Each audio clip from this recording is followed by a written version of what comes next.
things that we also heard from women this summer and through our first 50 meetings was trying to figure out, health and wellness, and how do we better take time for ourselves, and how do we think about mindfulness, and so we're doing some sessions that we'll pitch at the end here for you guys around mindfulness, relaxation, body and mind, movement, all those pieces.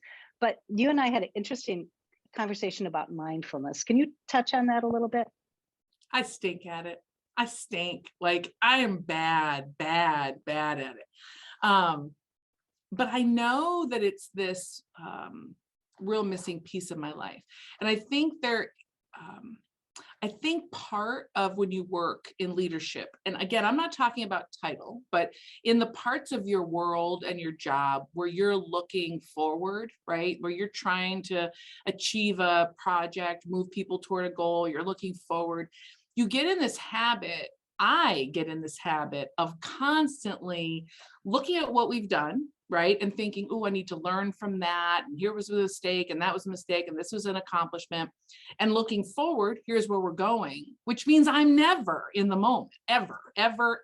So that even sitting down the Minnesota way, right? Even sitting down in a beautiful place, maybe on a lake, I'm thinking about what I need to do next Tuesday. It's bizarre, and I don't understand how that happens.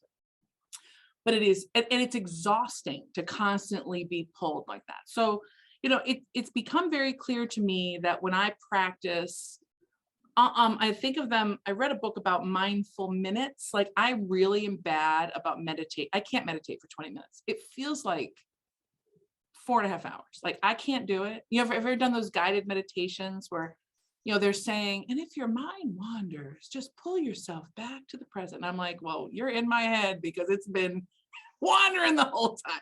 So I go for the mindful minutes. So I'll do 3 minutes of just being absolutely present, washing the dishes and feeling the water and thinking about the dish, whatever it is, just right there. I cannot tell you how grounding that is for me, Teresa. I can't tell you how it calms me down, because you probably get the sense of not particularly calm most times. So practicing mindfulness is really important to me, and I try to do it every day. I don't always do it. And there's a great book that really helped me. It's called Finding the Space to Lead. And it is about mindful leadership.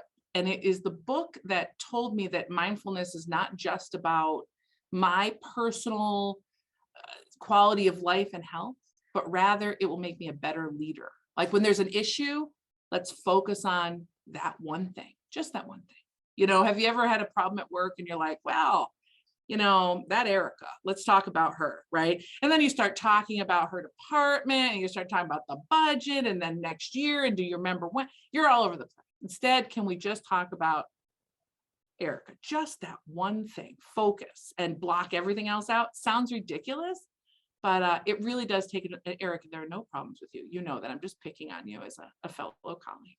So I think it needs to even have a bigger role in my life, Teresa. And I think the things that we're doing as 100-year-old women that I'm glad you're going to pitch are just huge. And one of the things that we've found here at CLC, we work really hard on creating what we call our culture of caring, this understanding that we come as whole people, and we have to take care of ourselves, but also for our college. So many times when we've said to people, I really, we've talked about some of these issues, meditation, listening to a podcast, being mindful, taking a walk, particularly women. No man has ever said this to me, will email me and say, thank you for that. It gave me permission. And it makes me pause and go, when did it happen that we need permission to take care of ourselves? We all have that. I mean, but I needed it too, right? My chancellor said to me, when you go on vacation, Hara, turn your email off. Don't check email. And I needed to hear it. That's weird. Like, of course I'm on vacation. I can turn my email off. No, I cannot. It's not possible. So I think leaders, it's our responsibility to say, these are the things that are important, and self-care is huge for both you and for your organization. So I'm working on mindfulness, but I do like that book. So if you have any interest, oh yeah, thank you very much. Really interesting book, easy read. It takes a certain amount of courage to make those career jumps and to put yourself in a position that you might fail. This is a little bit about the confidence question, but can you talk about where do you find that courage and how do you just do it? How do you get from like one puddle to the next puddle? Oh, that's a good one, Terry. That's a real good one. That's why I asked you instead of Yeah, I have no wisdom, because it is really scary, right? It doesn't matter if it's me in a job or you at a job. Just making a leap is hard, right? To go from what you know to what you don't. I mean, it feels extremely risky. In most cases, it's not, but it feels that way. So part of what has helped me is over the past maybe 20 years, it goes back to surrounding ourselves with people who are in similar roles, or certainly want to be part of that circle, but also are in similar roles. Because very quickly, when you start talking to people about in your world, they will acknowledge that. And then they'll tell you stories about, oh yeah, when I moved from this bank to that bank, I was really worried about, but it actually turned out fine. And this is why, and I never saw this benefit. So I think part of it is just talking to people who have made those transitions to help us determine what's real. I mean, there are some that are truly risky, but most of them just come down to, A, you're not going to be hired unless you are qualified to do the job. There is no business, college, or governmental organization, nonprofit, that would intentionally say, yes, Terry, I think that you are totally unqualified, but I'm going to hire you and then watch you fail. I mean, they have a vested interest in making sure they're putting the right people in jobs. So I remind myself of that. I remind myself of, certainly in higher education, we are known for many wonderful things, but we're also known for some serious red tape. And the hiring process in higher education is like, oh my goodness, there are lots of people involved. So I think there's comfort knowing someone's not going to hire me unless they believe I can do this. So that means the risk is a little bit less. And that I'm imagining right now. And then surrounding ourselves by people who can talk about their transitions, the tools they've used, can also, I think, equip us with some coping skills. And then it really just comes back to something I said earlier, that I think everything in life is grounded in the why. Like, why do I want, what do I want, and why do I want it? It's really our values. And when I get a little crazed in my mind, I always try to come back to what is extremely important to me in my role. And if there's an opportunity like there was here to come to CLC that I could really be part of transforming people's lives, yeah, I had to move to a different state. Yes, it could be a disaster. Yes, I'm scared. I'm going to break my kids and my husband, because I really did worry about that for at least the last 5 years. They're not broken. They're good. But the why is so powerful that it's worth it. So I think, to me, it's that I focus on that why, values. Thanks, Terry. You could also make a comment. I will. Yeah, Michelle.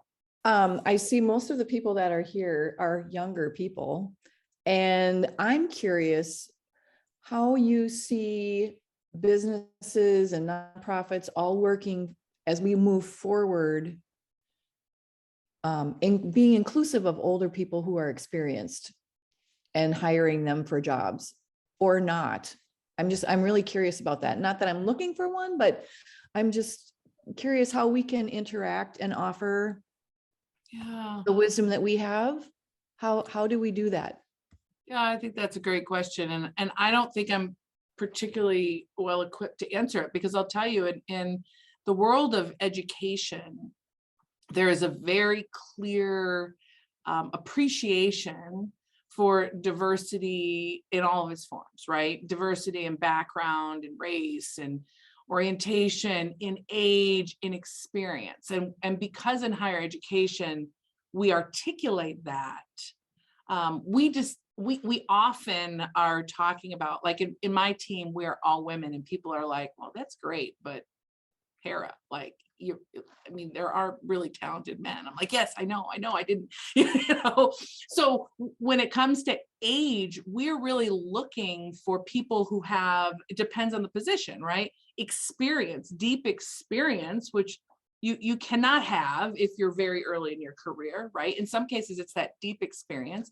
And we really want people who are new in the field and are thinking super creatively and can bring those new ideas. So in a perfect world, we would like both of those, if you're talking about age in particular, to come together. It's harder to achieve, but it's something that we're always striving for. So I hope that that's what other organizations are doing, but education could be different in that way.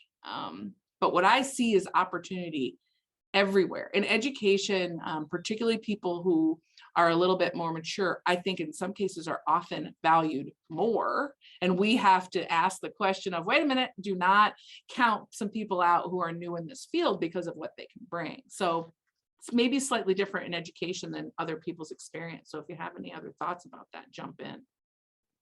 So let me just say, I'm honored that you spent all this time.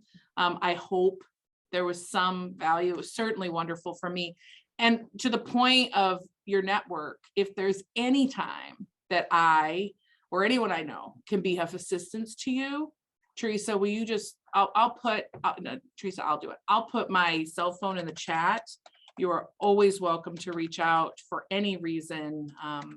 It would be an honor. So thank you so very much for the time.